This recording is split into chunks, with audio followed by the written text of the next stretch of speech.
Oh, I don't know. I mean, could have come off maybe a couple cemetery tombstones. New York City, 1986.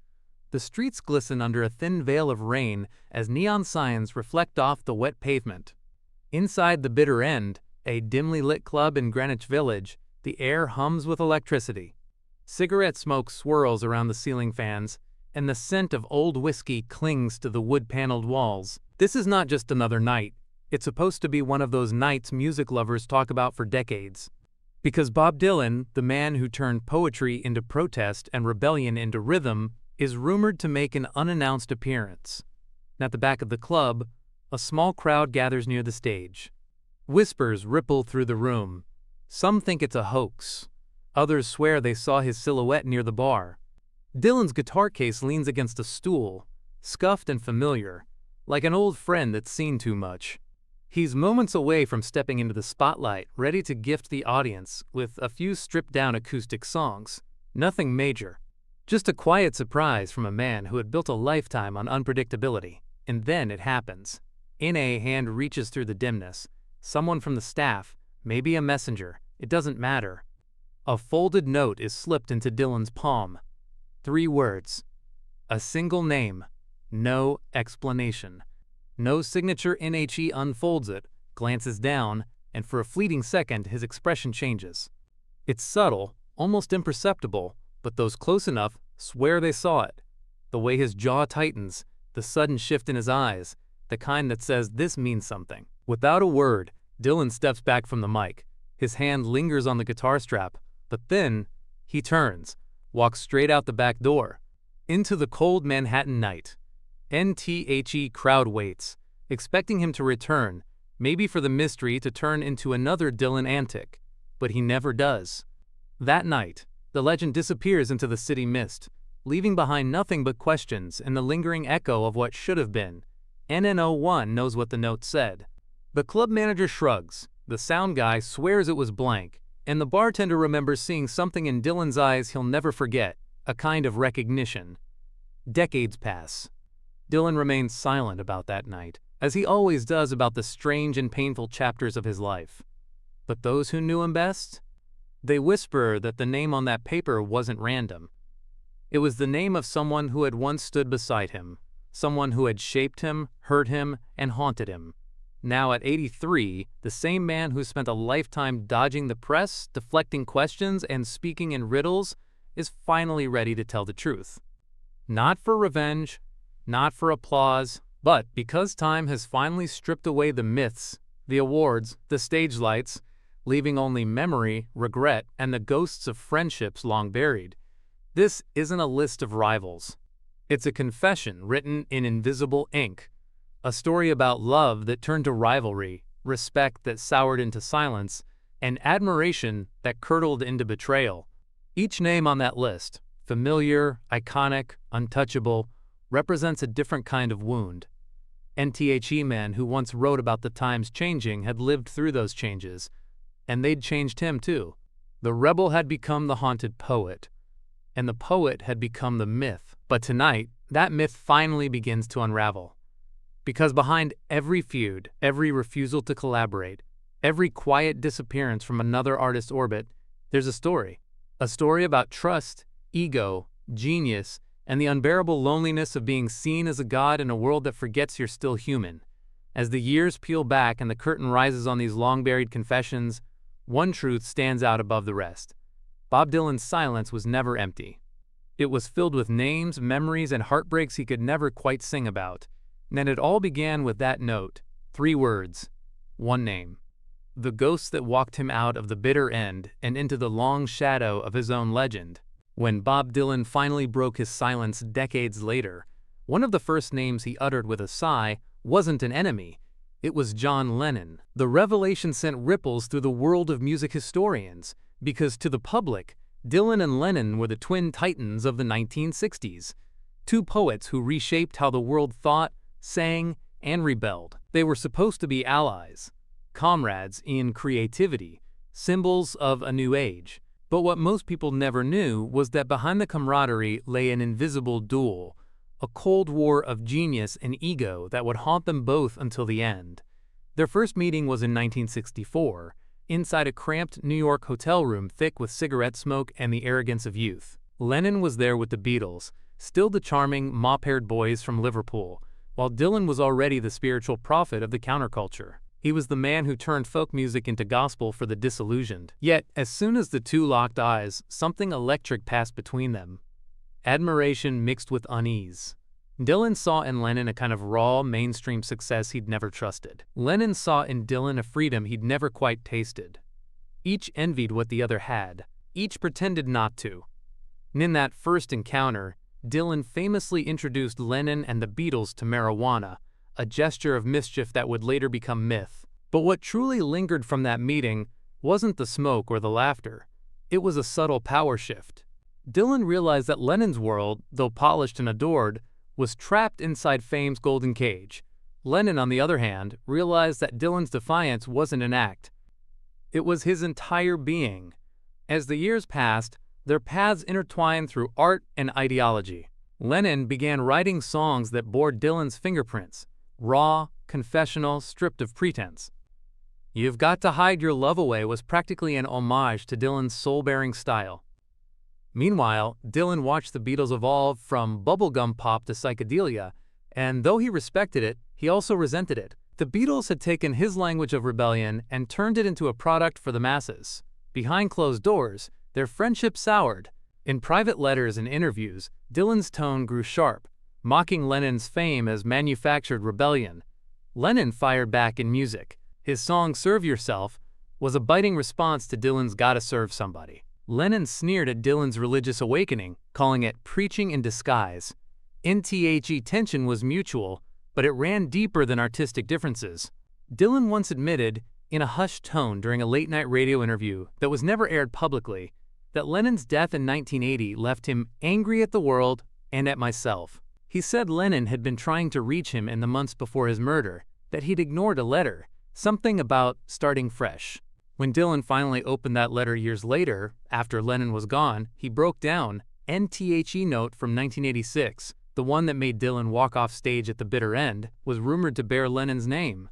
Some say it came from Yoko Ono herself, others from a collector who had found that last unsent letter Lennon wrote to Dylan, finally delivered after all those years. The contents have never been revealed, but Dylan's reaction spoke volumes.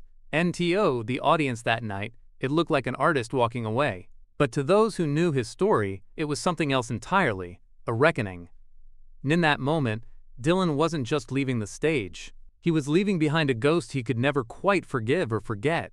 Lennon wasn't his rival. He was his reflection, the only man who understood the curse of genius wrapped in myth. When Dylan later spoke about it, his voice carried the weight of decades. John, he said softly, was the only one who could have told me the truth, and I wasn't ready to hear it. And that's how it always was with Dylan. His silences spoke louder than any lyric. His regrets, louder than applause. Lennon may have been the phantom who haunted him most, but he wasn't the only one. Because the next name on that note, the one scribbled just beneath Lennon's, would cut even deeper. Someone who'd once shared Dylan's stage, his songs, and his secrets.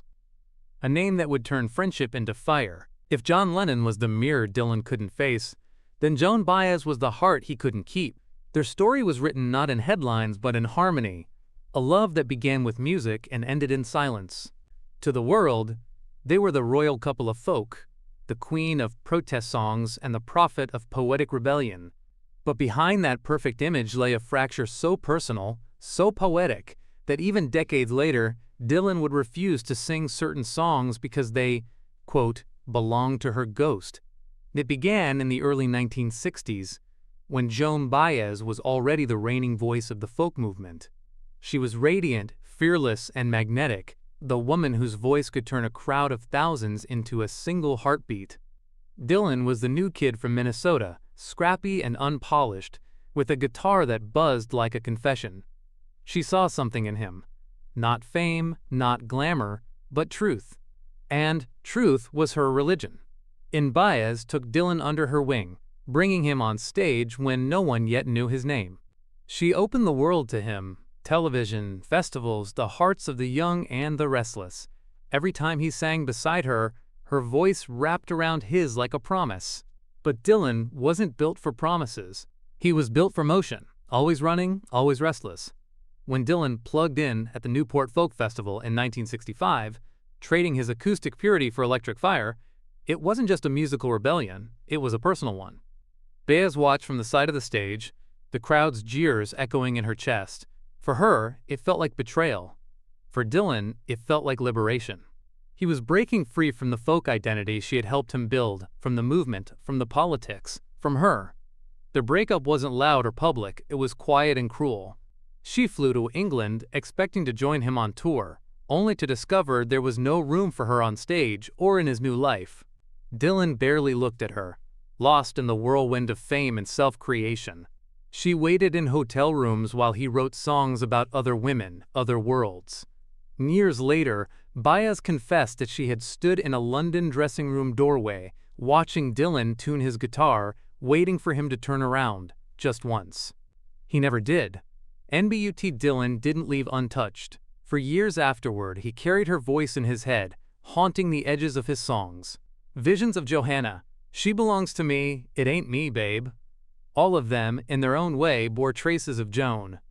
When asked if those songs were about her, Dylan would shrug and say, "They're about someone who used to sing louder than I could think."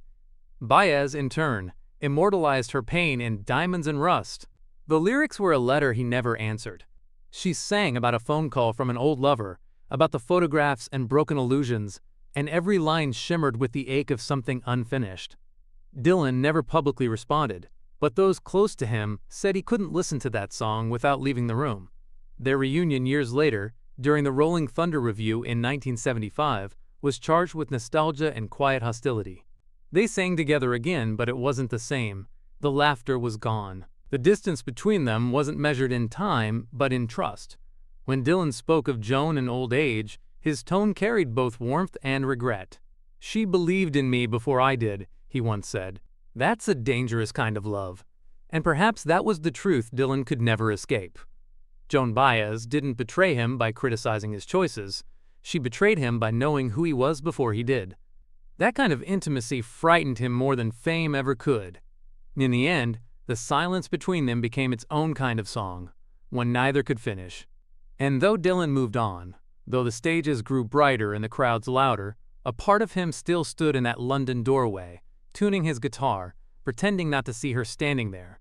Because some ghosts don't need names or melodies, they live in the pauses between chords. And for Dylan, Joan Baez would always be that silence he never learned how to sing through. If Joan Baez was Dylan's lost melody, then Leonard Cohen was his shadow, the poet who mirrored him too closely for comfort. Their relationship began with reverence, evolved into rivalry, and ended in a silence so deliberate that when Cohen died, Dylan's tribute was only 6 words long. 6 words that said everything and nothing. He was a rare and profound poet.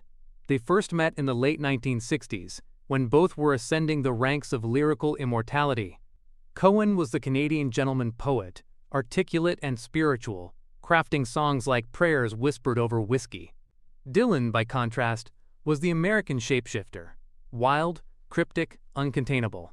They admired each other from afar, both aware that the other represented something they themselves could never quite master. New Cohen once confessed in an interview that when he first heard Dylan's Blonde on Blonde, he was bewildered and awed. He said, "I thought, this is how the gods must write." Dylan, meanwhile, privately called Cohen Suzanne too perfect, like a hymn that forgot it was human. There was mutual fascination, but also quiet competition.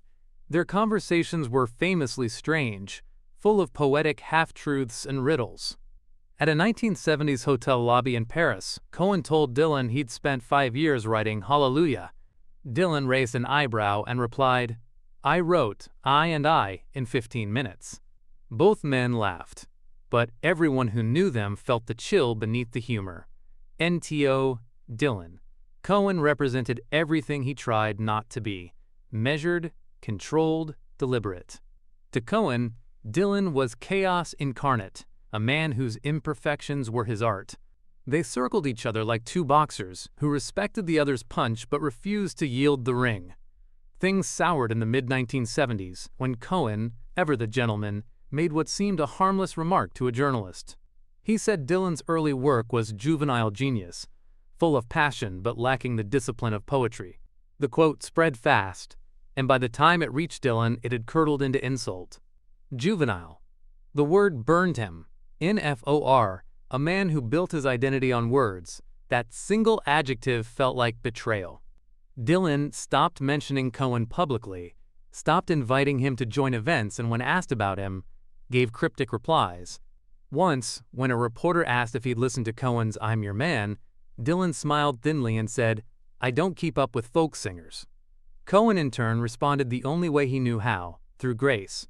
He continued to praise Dylan in interviews, calling him the Picasso of song, and yet, privately, he admitted that Dylan's indifference wounded him. "Bob and I are both alone," Cohen once said. "The difference is, he makes a religion of it." In 2016, when Leonard Cohen passed away, Dylan was on tour. He gave a single cool statement to The New Yorker. No tears, no stories, no sentiment. But those who'd known him long enough recognized that tone. Dylan mourned by omission, his way of saying the grief was too deep to name. Later that year, during a soundcheck in an empty arena, a member of his crew overheard him humming Famous Blue Raincoat. Not singing, just humming. The sound was broken, almost childlike. When asked about it, Dylan said nothing. NTO the public, Dylan and Cohen were two poets of different cloth, but in truth, they were bound by a shared loneliness, the solitude of men who lived too much inside their own words. Years later, when Dylan received the Nobel Prize in Literature, he ended his speech with a line that felt like it carried a ghost signature. "Songs like prayers come from places I don't control." Some believed it was a nod to Cohen, who once said almost the same thing. It wasn't forgiveness. It was acknowledgement. The quiet kind that only poets understand. Because Dylan didn't hate Leonard Cohen. He envied him. He envied his peace, his calm, his certainty. And that envy, that admiration twisted into silence, became the final verse in their unspoken duet. And Cohen wrote about love like a monk. Dylan wrote about loss like a sinner. Together, they built the mythology of the broken-hearted poet. But when Cohen left the stage for good, Dylan didn't play a tribute. He simply kept humming. Because sometimes, silence is the only poetry that remains. If Leonard Cohen was Dylan's quiet rival, Frank Zappa was his loudest enemy, a man who wielded mockery like a blade and made sure everyone felt the cut. Their feud wasn't poetic or romantic. It was raw, public, and personal. And in Zappa's case, it was intentional. He didn't just dislike Dylan, he dissected him. And it began in 1966, when Dylan was at the height of his fame, freshly electrified and hailed as the prophet of a new generation. Zappa, meanwhile, was the underground provocateur, leading the Mothers of Invention, a band that thrived on chaos, satire, and rebellion. They were two men orbiting the same sun of cultural revolution, but their philosophies couldn't have been further apart. Dylan sang of poetry, faith, and self-discovery. Zappa sang of absurdity, corruption, and the stupidity of man. Dylan's words were mystical.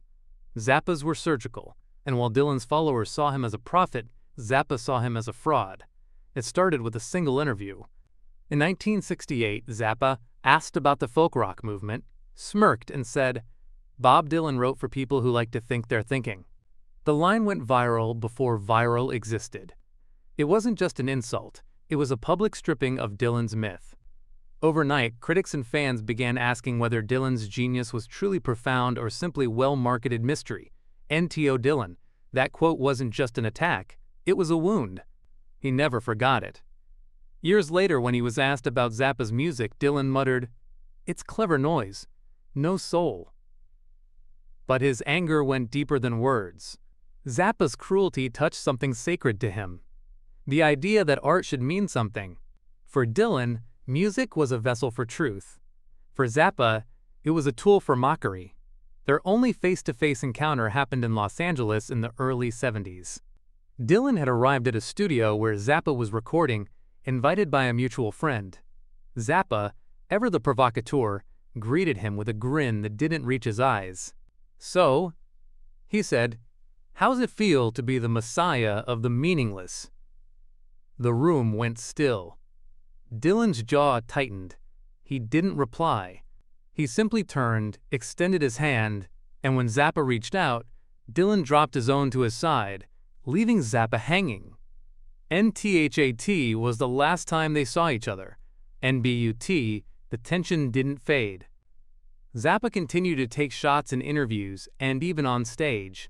During one of his performances, he parodied Dylan's voice, nasal, mumbling, incoherent, and the crowd howled with laughter. This, Zappa told them, is what happens when the poetry runs out but the ego keeps singing.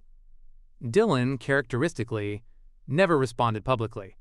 But privately, his bitterness ran deep. According to one of his session musicians, Dylan once refused to record a track because it reminded him too much of that clown. He never said Zappa's name, but everyone knew who he meant. Years later, when Zappa was diagnosed with cancer, Dylan was asked in an interview if he had any thoughts on his old critic. His reply was chillingly restrained. "We all play our songs until the silence takes over." That was Dylan, forgiveness wrapped in frost. NBUT beneath the calm, there was something else, a strange respect. For all his mockery, Zappa had done what few dared. He challenged Dylan's myth. And in some small, painful way, Dylan admired that courage. After Zappa's death in 1993, Dylan was seen attending a private tribute concert in LA, seated in the shadows, leaving before anyone could approach. NHE didn't speak. He didn't sing, he just listened. NTO outsiders, the feud between Dylan and Zappa was about ego. Two titans colliding over what art should be. But to Dylan, it was about betrayal. Zappa's ridicule wasn't criticism, it was mockery from one artist to another, delivered without empathy. Still, maybe that's why it hurt so much. Because somewhere deep down, Dylan knew Zappa was right about one thing. Fame had turned his image into something too large, too mythical, too disconnected from the man who once sang truth in smoky bars. Zappa had laughed at the legend, and in doing so, reminded Dylan that he'd become one. And that realization cut deeper than any insult. Because sometimes, it's not the enemy's laughter that hurts, it's the echo of truth buried inside it. Before the fame, before the feuds, there was a sound sharp, electric, and alive. It was born in a studio during the making of Highway 61 Revisited. And the man who gave it that edge wasn't Bob Dylan. It was Michael Bloomfield. Bloomfield wasn't a household name, but in the mid-1960s, among musicians, he was a god. The Chicago-born guitarist had hands that could weep and roar in the same breath. His blues playing was untamed, raw, and beautiful. Exactly the sound Dylan needed when he decided to break free from his folk roots and go electric. When they met, Dylan was chasing a revolution. Bloomfield, unknowingly, became his weapon. Their first encounter was unremarkable. A small rehearsal room, cigarette smoke curling into the ceiling. Dylan, wearing his signature aloofness, asked Bloomfield to play. The guitarist didn't say a word. He just picked up his Telecaster and played a solo that felt like lightning trapped in a bottle. Dylan grinned and history began. Together, they recorded like a Rolling Stone the song that changed everything, for music, for Dylan, and for Bloomfield. That opening riff, that snarling tone, was Bloomfield's doing. Dylan's lyrics were the soul, but Bloomfield's guitar was the heartbeat. The track exploded across the radio waves, making Dylan a legend overnight. NBUT, what fame gives, it also takes. As Dylan's star ascended, Bloomfield's name began to fade from the credits, his contribution reduced to a footnote in music history. To Dylan, it was evolution. To Bloomfield, it was theft. When Highway 61 revisited top charts, Dylan's interviews rarely mentioned Bloomfield. He called the sound a feeling I'd been chasing, as if it had come from nowhere. Those close to Bloomfield recalled how the guitarist laughed bitterly when he read that quote. "He's chasing it," Bloomfield said. "I gave it to him." NTHE tension between them grew quietly. During the recording sessions for Blonde on Blonde, Dylan wanted Bloomfield to return, but Bloomfield declined. He said he was too busy, but the truth was simpler. He didn't want to be someone else's shadow again. Their paths crossed again years later, during the Rolling Thunder Revue era. Bloomfield, struggling with addiction and exhaustion, showed up backstage at one of Dylan's shows. He looked older, thinner, haunted. Dylan greeted him warmly, calling him brother, and for a few minutes it was as if time hadn't passed. But when Bloomfield asked if they could play together again, Dylan hesitated. "We're in different places now," he said softly. Bloomfield nodded, smiled, and walked away. It was the last time they saw each other. In 1981, Michael Bloomfield was found dead in his car, a heroin overdose suspected. He was only 37. When Dylan heard the news, he didn't issue a statement. He didn't attend the funeral. But weeks later, during a soundcheck in St. Louis, he played a slow instrumental version of Like a Rolling Stone. No words. Just guitar. Just grief. People close to Dylan said that Bloomfield's death haunted him for years. "Mike taught me how to make a song breathe," Dylan once murmured in an interview, eyes distant. "He played like the sky was falling." Maybe it was. In his later years, Dylan would talk about Highway 61 with an odd mix of pride and guilt. He never said Bloomfield's name, but his pauses did. Every note of that album carried the ghost of the man who gave Dylan his electric soul. NTHE's story of Dylan and Bloomfield wasn't a rivalry, it was a misunderstanding.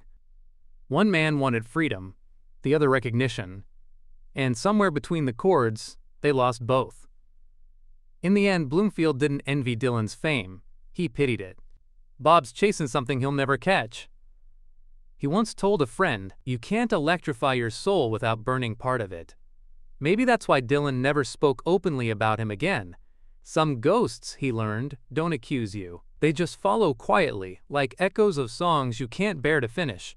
And as the years went on, every time Dylan picked up his guitar and hit that first bright note, somewhere in the silence between the sound and the applause, Michael Bloomfield still played. By the time Paul McCartney entered Dylan's list of ghosts, the legend had already lived several lives. He had survived fame, betrayal, reinvention, and silence. But this one was different. McCartney wasn't just another rival or lost friend. He was a mirror reflecting everything Dylan could never be.